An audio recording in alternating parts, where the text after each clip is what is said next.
Okay, hello, good evening once again. We are back with a vengeance, chat. Last time kasi mukha akong bagong gising. Kaya talagang nagulat ako nung nag-prepare ka. Sabi ni Pangga, uy, mag-shoot ulit tayo sa Wednesday kasi meron na tayong 100,000 views. Yes, 1,000 views. Tapos nakapantulog ako. Kaya yan, nag-ayos-ayos tayo ng konti para naman sulit yung panunood nila. So ano bang topic natin today? It's very interesting. Actually, ano siya, pati mo ba alam? Hindi to sir. Hindi. Actually, since na-captionan to na couples therapy, di ba? Naisip namin, ano yung mga ways on how we can really be, on how we can, maybe, ano bang tawag doon pag nagta-therapy? To be encouraged in our marriage. Get healing. Recovery, whatever. Recovery, parang tindi nung pinagdaanan. Oh guys, so nga pala, no? Therapy kami ngayon. Just to let everybody know, we are okay. By God's grace. Ayan o, yan kami. Wak mo, okay naman kami guys. Of course, pero syempre, in recent months, maybe year, pero more of months, we've been discovering a lot. And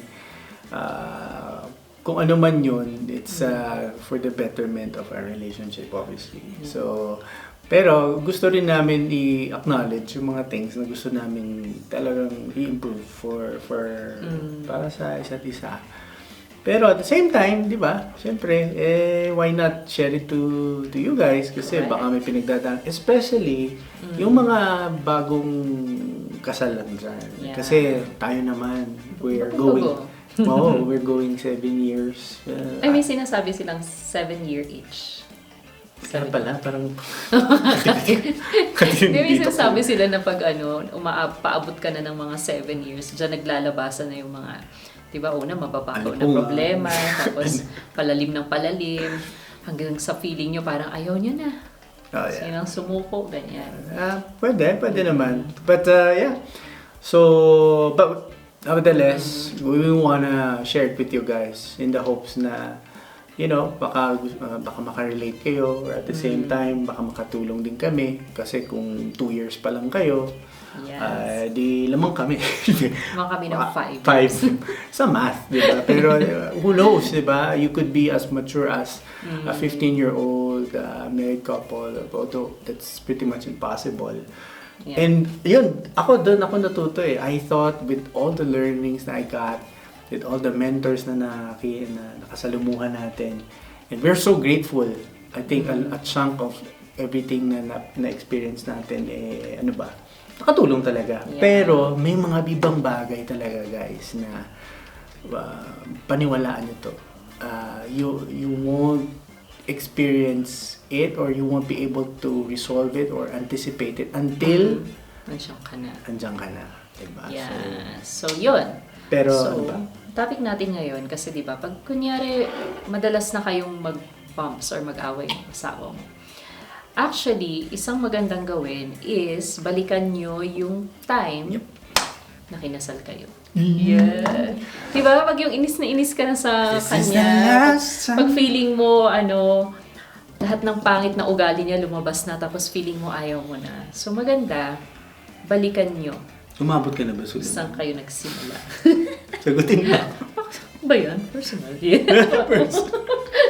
Siguro pag galit ka. Diba? Oo naman. Galit ka naman eh. You tend to, let's be real guys. Sometimes. And parang I think it's also Satan's way of saying na bubulungan ka talaga ni Satan ng kung ano-ano pag di ka okay. So, hiwalay na kayo, ganyan, ayaw mo na.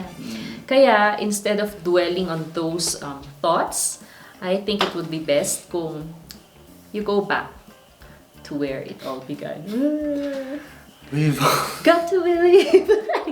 Got you. Wala ka bang Got you believe. Do you wanna thank your sponsor? I'd like to thank my makeup artist for today, tsaka yung sponsor ko sa damit.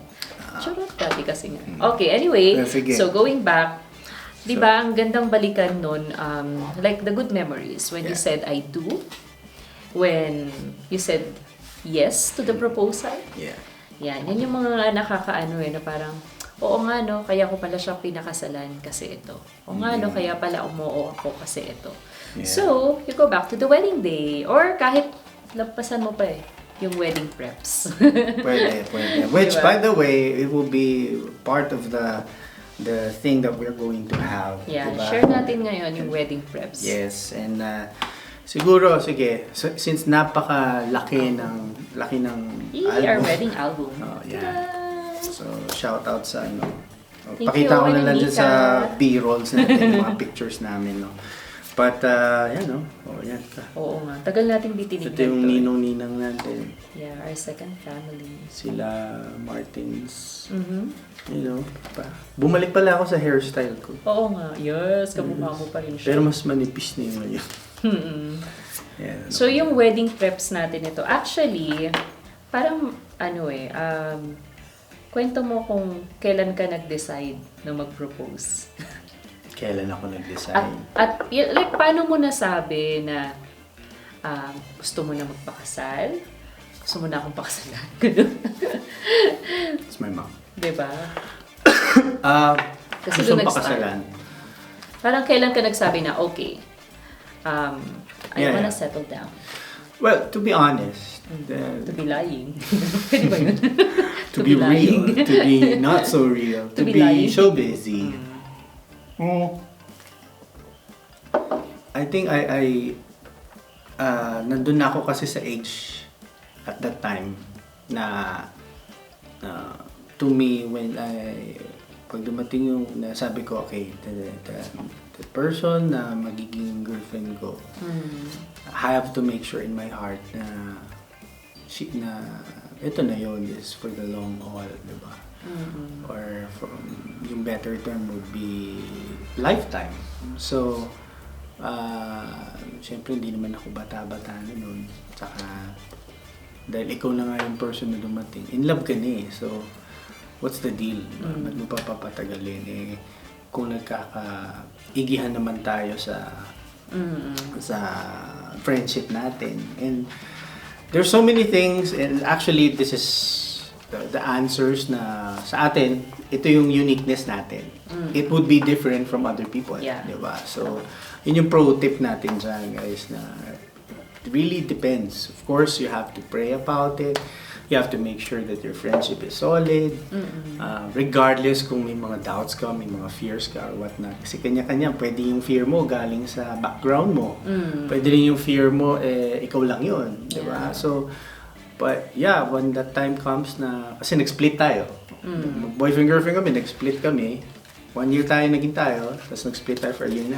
Tama ba? Yeah. And then, so, nung bumalik tayo kasi, hindi niya kasi alam yung konsepto ng cool Kweng, off. kweng. May cool off naman. Kweng, But so, pag-split siya, sinabihan siya. Ang usapan dito yung yung positive vibes. At yung parang in-emphasize. wala. And then, so, may point yun. Kasi nga, after nun, when we decided to be together again, I made sure na wala namang mapupuntahan. So, propose ako. Yeah. Dun papunta siya. So, that was the time. And, yeah, it was... Actually, ka dyan parang, yung iba kasi lagi nila sinasabi, hindi pa ako ready.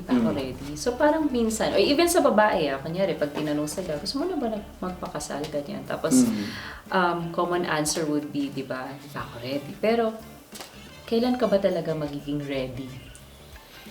Di ba? When can you say that O ikaw, you are sige, ikaw. ready? Actually, yun yung tanong na never kong nasagot. Totoo. Kailan ba ako magiging ready? I think Ba't ka nag-yes? it's really a matter of trusting God, listening to His voice. Wow. Kasi siya yung magsasabi sa'yo if this is really for you. Yeah. Diba? Totoo din naman yun. And malalaman mo din sa Kanya if this is the right time for you. Yeah. And this is, we're not talking about, us being superficial or whatever. Kasi, hindi mo talaga masasabing ready ka eh. Diba? Parang, maano mo ba siya? Mame-measure mo ba siya? Like, ready na ako kung meron na akong ganitong ipon. Or ready na ako kung stable na ako sa work ko. alam naman natin, di ba, pwedeng stable ka ngayon, bukas hindi, tanggal ka na. Hindi mo rin alam, di ba? So, like, mga things like that. So, it's really hard to say na ready ka na. Yeah. And I think it's also because yung nagva-vary siya sa definition mo of what a marriage should be. Yeah. What is marriage to you? I mean, is it all about stability? I mean, do you want to get married because you feel like you're stable enough and stuff? Yeah. Pero hindi naman yun yung punto. It's all about commitment. But are you committed? Do you want to be with this person for a lifetime na committed? Yes. Diba? So, yun yung readiness na tinatanong natin. And tama lang naman din na paghandaan. Oo naman. And that's why we want to share to you guys our experience na So, kami before, sa wedding planning, no? Before we even get to that wedding day planning, naalala mo yung ginawa natin? Nag-date muna tayo. Nag-date na marami. And then what else? First. Hindi. Ano yung Counseling. Counseling. Yan. So, yun yung magandang natin. Yun yung magandang bagay na gusto namin i-share sa inyo. Kasi with counseling, it will be a best time na pwede mong, you know what, sige, tulungan mo ako. Sakto din ako itong... Yeah, actually, after namin ma-engage, I think yun na, like, people talk to us, people from the church talk to us about certain areas that we have to discuss before we get married. And I remember yung pinakauna doon was the wedding preparation, wedding preps. And shout out to Kuya Bobby and Ate Susan. Yeah, Sila yung nag-ano sa atin noon, nag-counseling sa amin sa wedding preps. And very helpful siya, okay, not only because Ate Susan is a professional, she's a pro, and at the same time, syempre, they're very spiritual people, and nag-guide nila kami sa kung ano ba talaga yung wedding na gusto namin. So like, there's so many things na na-discuss di ba? Dun sa wedding planning, ang isa din na natutunan namin actually, considering na, of course, you have a budget. Lahat naman ng tao may budget sa wedding, di ba? Ang pinagkaiba lang, may malaki, may maliit. Okay, so, considering na ito yung budget natin, what are the top 3 things na ipa-prioritize natin sa wedding? Kasi I remember, after natin ma-engage, during one of our dates, sabi sa akin ni Jeff, okay, ito yung budget ko for the wedding. Sabi niya. So, kasi we're trying to plot yung date din like, sa niya, ito yung budget ko for the wedding. Yeah. Ready akong pakasalan ka with this budget. Ang tanong lang, is this gonna be enough for the kind of wedding that you want? Yeah, so pwedeng sabihin. Kasi gusto mo ba ng grandeng kasal or not? Yeah, I thank you. I think it's a gesture na pinopose ko sa kanya, na pinakita ko sa kanya. Kasi, of course, it's one thing to say na I'm ready, pero at the same time, di ba, paano yung readiness din niya in terms of the real wedding? Kasi, kung tama ako, di ba, karamihan sa mga kababaihan, talagang nangangarap na. Ipangarap siya. Ikaw ba ganun? Well, actually, wala akong maalala Sana pala nag-jacket. Wala akong maalala na specific wedding time. Hindi. Wedding setup na gusto ko. Pero all I know is that bata pa lang ako, gusto ko talagang maikasal. If there's one specific thing lang na meron pala, na naalala ko, gusto ko talaga ball gown. That's it. Pero the number of guests, the venue, it's okay kung hindi masunod yung venue na gusto ko. Parang ganun. Yeah.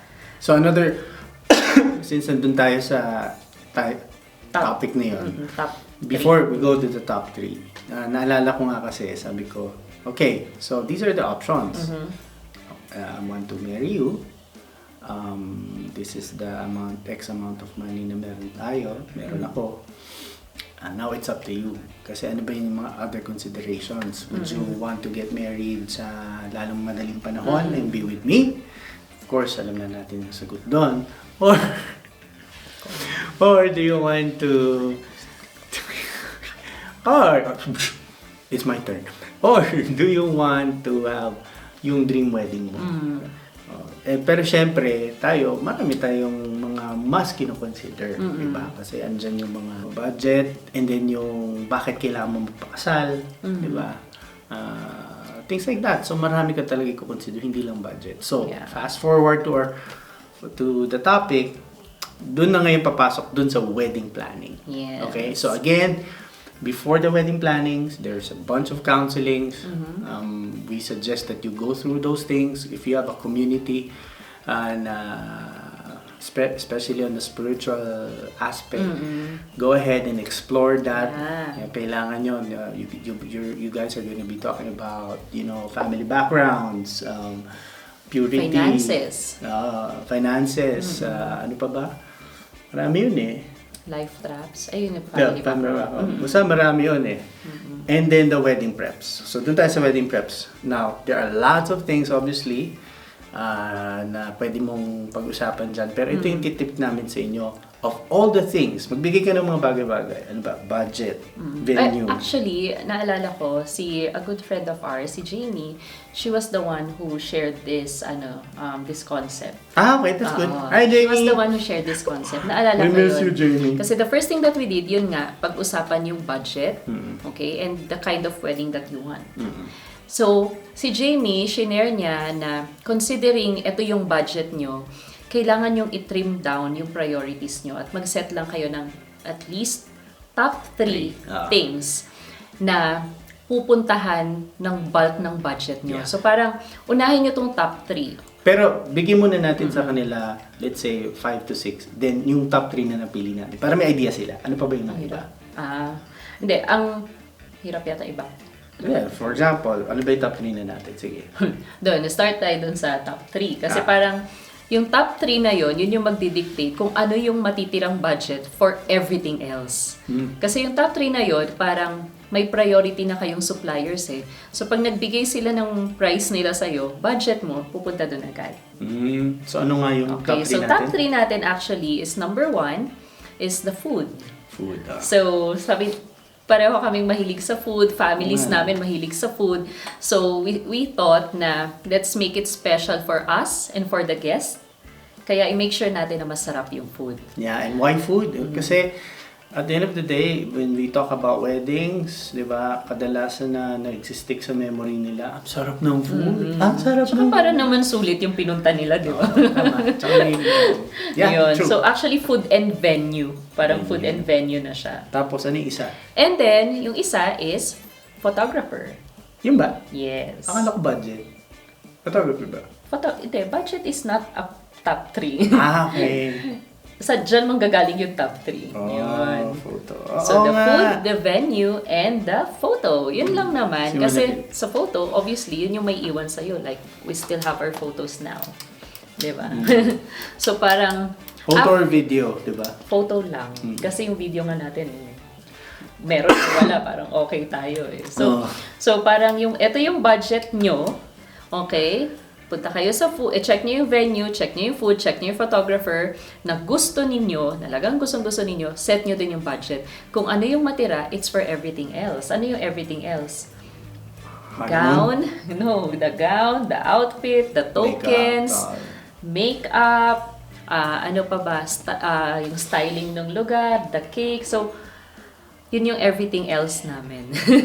So, what about the band? Inisip ba natin yun? Inisip natin pero it's not a priority. Ibig sabihin, wala siya sa top 3. So, hindi natin ipaglalaban kunyari sino ba? Yeah, whoever. Kung sino man. Eto, may challenge ako na question. And I'm sure matcha-challenge na dito. Bakit? Paano natin ipaprioritize yung guest list? Yeah. So, eto na muna. After nun, okay, kung naset nyo na yung top 3 nyo, di ba? Next ninyo, kasi part ng top 3 namin is the venue. So, ang nangyari sa amin nun, okay, bago tayo mag-set ng venue, anong klaseng ang babang wedding ang gusto namin? We both agreed, by the way, na gusto namin as much as possible. Medyo leaning towards the intimate side. Yes. So, yes, maganda siya, maganda siya, well thought of, pero at the same time, medyo intimate Yeah, we got married pre-pandemic obviously. So, hindi pa uso na ng intimate weddings. So, uso pa na, 'di ba, like really big weddings. So, pero intimate kami naman noon. hindi masyado, hindi nga uso. Wala. Of course meron, pero hindi siya popular. So, ang nangyari noon, sabihin natin, let's say marami malaking-malaki yung budget natin. Anong klaseng wedding ba talaga yung gusto natin? And I think we both agreed na intimate talaga eh. Kahit malaki yung budget mo or maliit, maganda talaga yung intimate. And ang pinaka nakaka-challenge talaga doon kung intimate wedding is yun nga, yung binanggit ni Jet, paano natin gagawin yung guest list considering na both of us, malaki yung families namin. And we wanna take this time, this opportunity. Sorry po talaga. Sana napatawad yun po. Nakamove on na sila. O kasi sa clan talaga, di ba? Laki. Sa amin din, yung Martins pa lang, sobrang laki. Yeah, but I'm sure, time will tell talaga na alam ko naman, maiintindihan naman ng mga mahal mo sa buhay yung mga decision natin kasi in spirit, in the situation, di ba, circumstances. And alam natin na at the end of the day, nagmamahalan tayo.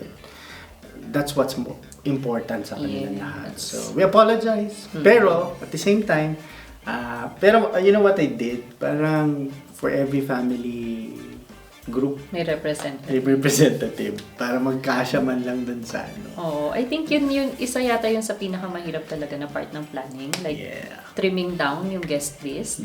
Siguro easier nung pandemic kasi talagang trimming down na ng government for you. Kita-kita na kayo sa Zoom. Oo, pero siguro ngayon, 'di ba, since open na lahat, maybe isa 'yun sa magiging challenges ng mga viewers. Yes, yeah, viewers. pero guys, and to the soon to be married couples out there, do not do not be too worried about it. Kasi ang importante is kayo. Yeah, diba? Closing na ba 'tong closing? Hindi pa. Marami pa. Actually, we can even share to them about the selection of ninongs and ninangs. Yeah. Diba? Does it have to be a kamag-anak? Kailangan ba close? Kailangan ba someone na talagang tito-tita mo? Ganyan. Yeah. And to me, mix. Mix talaga Diba? siya. Mix siya. Kasi meron akong naging ninong, natin naging ninong na kami, kakilala, naging close friend na, especially sa family side, not with you, pero gusto ko yung wisdom niya, gusto ko yung siya yung dito sa area na to. So, diba? I'm talking about si Ninong Tulfo. Erwin, na-miss namin kayo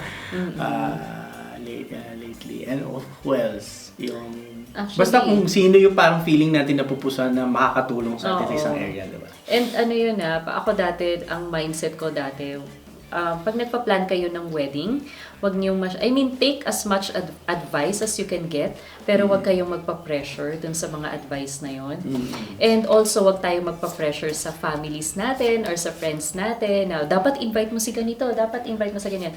But, minsan, we also have to respect kunyari, especially kung parents natin yung nagsabi. Kasi talking about ninongs, si Papa, di ba? Nung sinabihan namin siya na magpapakasal kami, isa lang sinabi niya. Sabi niya, isa lang request ko, kunin yung ninong yung kaibigan ko. So even if we do not know kung sino yung kaibigan niya na gusto niya maging ninong namin, we said yes. Yeah. Out of respect to my father, di ba? And lo and behold, super natin to our si benefit, si Ninong June. Si Ninong June, hello. Ninong June. Yan, super happy kami na naging ninong talaga namin siya. Every now and then we get to see him, connect with him and his family, his wife, ganon. So, yun yung mga times na i-bend mo rin yung mga rules mo. Yeah, it's all about you and me, but at the same time, it's a family gathering. Wedding is supposed to be a gathering of witnesses for the celebrator. So, speaking of gathering, kwento natin kung paano tayo nakagather ng funds sa wedding. Kasi I think marami tayong pasasalamatan din talaga ng mga tao. You mean the before, after, during? During the preps, kasi 'di ba, okay, we have a budget, pero along the way, people started to to volunteer yung mga resources nila. Like, for example, ito, ang cake namin from Sweet Mamita. Di ba? Imagine we don't have to spend for a beautiful wedding cake. Ayan. So, Alala ko pa sponsor yan, na yan. parang yung journey Grabe ang nitong biyahe niyan. cake nito, parang dinivide pa niya, parang ganyan. Or Oo. paano ba inassemble? I don't Super. know. But yeah, it was good. Thank you, Sweet Mamita. Naalala ko kasi nakita ko yung cake. Kasi 'di ba, people, when you invite them to your wedding, lalo na kung intimate wedding, they really feel that privilege. At the same time, they really want to help. Hindi nila alam kung ano regalo nila. So what about ako yung mag-sponsor ng ganito? Like yung flowers natin, 'di ba? From one of our ninangs, yung styling natin from one of our bridesmaids, 'di ba? Si Ninang Anasay and si Jamie. And what else? So ang dami talagang nag-offer ng mga gifts sa amin. Si Ninong din, si Boss Kit, hello. Yes. Shout out sa'yo. Pati Namiss ko tuloy si Mami, Even our families actually, si Mama, si Papa, si Kuya, sila Daniel, and sila Jam, sila Mami, and all, si JP, di ba? Parang lahat sila talagang they try their best to contribute sa wedding natin. Yeah, it was one of the sweetest things na nangyari sa atin. And syempre lahat yun talagang na binalot din ng blessing ni Lord, and with a group of guys na tumulong din sa atin, nagmi-minister sa atin, diba? So wedding preparation can be very daunting, pero at the same time, it's Faith building. Yeah, faith building, and it's full of exciting things na so enjoy nyo lang. Lalo na nasa Manila tayo noon, tapos biyahe kami ng biyahe. Ay, oo. Diba? Kasi sa Baguio yung wedding namin. Correct. So, Yeah. it was fun. Yeah, so I appreciate this time kasi meron ka pa bang ibang topics na gusto mo i-share? Dun sa wedding preps, siguro yung isang naalala ko talaga na nabasa ko na it's like a quote lang naman, hindi siya Tapos minarkahan ko talaga yon during the wedding prep. Sabi doon sa book, make your marriage more awesome than your wedding. Tapos talagang inano ko yun, like inintindi ko talagang mabuti yun. Kasi during wedding preps, especially sa mga babae, di ba? Inintindi? Ang OC talaga natin. Like, even yung kulay ng kuko, pag-iisipan mo talaga yan.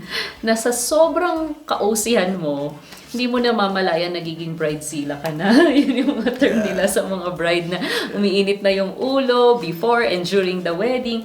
Nasa sobrang stressed mo at ka-OC-han mo, nakakalimutan mo na wow, this is a blessing. You're gonna get married. Diba? Ilang tao yung na-bless to really be to find their partner for life. So, hindi mo na ma-enjoy yung wedding preps kasi ang OC mo doon sa wedding. Dapat ang nilulook forward talaga natin is the marriage. Ano ba tawag doon? Bridezilla? Bridezilla. And I don't know, comment down below kung mga kalalakihan ba, ganun ba sila? Hindi bride, groom. Groomzilla. Groom-kong. Groom-kong kaking. Kasi, Oo nga, wala pa akong na-meet na ganun na guy. well, it's either we're insensitive, not naturally, or we don't look at other things na or baka naging advantage nga rin sa na parang ahead of what the learning na nakukuha nyo sa amin. Pasimple na. Yeah. Gusto ko na mag-honeymoon, gusto ko na pumunta sa... Parang ang sarap pala maging groom. Kasi parang Hindi rin. Hindi, parang nakakatuwa kasi 'di ba? Kayo yung nag-initiate noon kayo yung nag-propose, 'di ba? Kayo yung nagbigay ng ring, kayo yung nag-signify ng intent to get married. Tapos ang nilulook forward nyo talaga is the marriage part. Yeah. I mean, Pero ako, you wanna ask me? Oo, ganun ka ba? Kasi parang feeling ko hindi ka OC Alam mo ako, ng preps. Yeah. Kasi hindi na ako OC. Well, thanks to you kasi alam kong OC ako. tutulungan mo ako. Alam mo, OC ako. Pero I was already relieved after the pamamanikan. Kasi to me, that was even more special than the preparation, wedding preparation, and rightfully so, di ba? Parang to me, I love the fact na akit ako dito. Yeah. Tapos syempre, hindi ko ganun ka-close pa si Papa, di ba? And I would hear stories about him and how he would,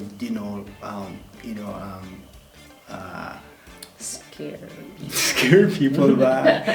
Pumipili ako ng mas, pero, you know what I mean, di ba? I know what you mean. Yeah. But it was fun, di ba? I had shoutout sa mga Castros, nakahiram pa ako ng sasakyan nun, di ba? Kasama ko yung mga kapatid ko.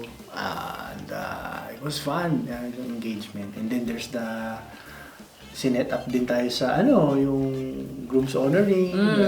So, ang dami guys. So again, it's that's how it felt. You know, pagdating tuloy ng wedding preps, again sa ninong Montealegre family, di ba? Tinuruan tayo paano i-organize. Yeah. So yun, select lang kami. Tapos tapos yung props, naalala ko, ay, kwento mo yung wedding gown mo. Oh, yeah. Oh, pwede tayo Pero we have to tell it in a way na ano yung pwedeng matutunan sila. Go. So, going back sa wedding prep. So, ako naman, sabi ko nga, I'm not very particular sa gown. I just want it to be a ball gown. So, merong isang modista ba yung tawag doon? Mananahe. Sastre? Lots of my friends sa kanya nagpagawa ng gown. So, dahil wala naman akong kilala, hindi naman ako particular sa kung designer ba yan or what. Sa kanya ako nagpatahe. So, nakailang back and forth ako for fittings. Pero for some reason, laging mali. Mahirap yata yung design, the lace, I don't know, whatever. Pero laging mali talaga yung fit. Like sa top, ng mga lace, etc. And then, so binalik ko, like a day before ako magbiyahe papuntang Baguio. Okay, pack ko na lahat ng gamit ko. So, binalik nila sa akin yung gown. Tapos pag suot ko, talagang mangiyak-niyak ako. Kasi hindi talaga nag-fit. Like, para siyang gulo-gulo niya, in short. So, mangiyak-niyak ako, gabi na yon, pabiyahe na ako kinabukasan, pumunta ako sa bahay nila para ipaayos yung gown. And you know what? Hindi na nila alam kung paano nila re-remedyohan. Pero buti na lang. So, what we had to do was, tinanggal yung buong top. A night before. Nang biyahe ko naman. So, tinanggal yung buong top and then sabi ko, sige, kung ano na lang yung materials na available dyan, yun na lang yung kabit natin. So, kumugupit ako ng mga lace doon, nagtatahi kami, ganyan. Tapos, nung gabing-gabi na, umuwi na ako. Morning, pinadala nila sa akin. Pwede na siyang isuot, pero it's not really finished. So, humingi na lang ako ng mga lace, humingi ako ng mga tool. Dinala ko siya sa Baguio and tinapos ko siya. Like, a day before my wedding. So, ano bang matututunan natin doon? Like, mag-shopping ka na lang. Siguro, I would advise, kung hindi naman kayo talaga, wala kayong kilala, hindi naman kayo particular sa designer, I would advise, like, women, brides, soon-to-be brides, na kumuha na lang kayo ng RTW. There's nothing wrong with ready-to-wear gowns. Kasi yung RTW gown, mafi-fit na ninyo, makikita nyo na yung itsura niya sa inyo, hindi nyo na kailangan ng fittings. Kung may mali man, pa-repair nyo lang, isang anuhan lang yun. And I think it would cost less. Yeah. Yeah. Yan lang. Saklap, nagtatahi ako night before. Actually, Build even mo ako during sa'yo. the wedding. Well, may background naman kasi siya sa pagtatahi-tahi. So, kaya siguro din, alam mo yun, baka medyo chill ka lang nung tiwala ka dun sa mananahe. And then, you have this backup plan na Iisip in na your lang. mind. Tapos, dumating na nga yung time na yun na. Yeah, pero hindi ako nagalit dun sa mananahe. I paid her in full. Hindi ako nag-refund ng any amount. Kahit na ang layo talaga nung pinatahi ko sa sinuot ko. Pero I love my wedding gown. Dahil na-DIY ko siya. I think it made it even more special sa akin. Yun lang. So, yung pagkasabi mo, I love my wedding gown. Sabi ko, I love my makeup. Oo. Oy, kwento mo yung makeup. Ito yung mga pro tips ni Jen. Huwag magpapa-makeup. Well, depende. Ako naman kasi at the time, I was just living in the moment. I was enjoying the moment. So, enjoy niya pati if the coordinator would say this and that, if sabi nila, kasi syempre, ikaw yung groom, ikaw yung bride. So, kung anong yung sabihin sa'yo, paggawa mo lang kasi you're supposed to be... They know better. Oo, you're supposed to be the pinaka-chill na person doon. So, pag sinabi niyo, go here, go there. So, pag sinabi, make-upan ka, pa-makeup ka. Yun nga lang, siguro, nagkalituhan lang, pero medyo kumapal yung makeup ko. No, actually, yung ginamit sa akin na powder, na shade ng powder, yun din yung ginamit sa kanya. Yeah, no. So, ang ending, di ba, meron ka. Kasing puti kami. Kasing puti kami with the lights on. So, pero, you know what I did? Wala lang, tinawanan ko lang kasi you have to enjoy pa rin. the good, the bad, the ugly in your wedding day. Nag-enjoy din si Jamie magpunas ng makeup niya habang kumakanta siya. Dami na Jamie. Pero salamat talaga sa'yo kasi anyways, to all the other guests and whoever else na talagang ang galing, there was a lot of humor during the wedding. Yun yung mga funniest nakakatuwa, pinabalikan namin tapos natatawa lang kami. Yeah, and I think mga funny moments during the wedding. Yeah. Ano pa yung isang highlight ng wedding natin? Naalala mo? Madami ang highlights doon. Yung mga funniest moments. Well, the makeup is one. Makeup is one. Papa is two. Papa. Shout out, Papa. Okay, sige. But this would be, bonus na lang to. How many topics are we, ano pa? Yun na yun. Okay, sige. Si Papa. Funny kasi, si Papa, my father-in-law, okay, nagbigay po kasi siya ng napaka-nobelang speech. Mga 30-40 minutes ba yun?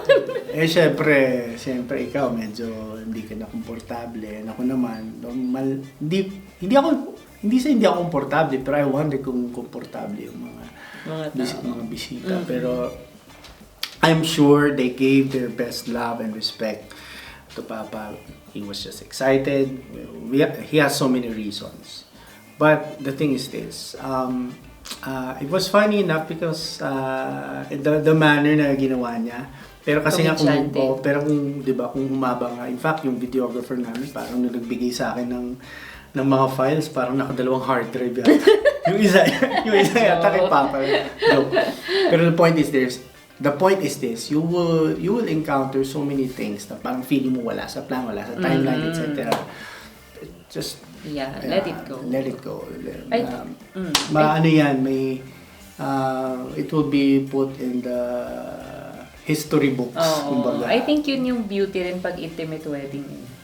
Kasi yung mga taong nandun, they love you, they love your family, and they would laugh at these things. Actually, Papa, after that, mas talagang mas determined ako to get to know him more. Oo. Si Papa kasi basta nag-speech yan, asahan nyo, comedy talaga. Comedy yan.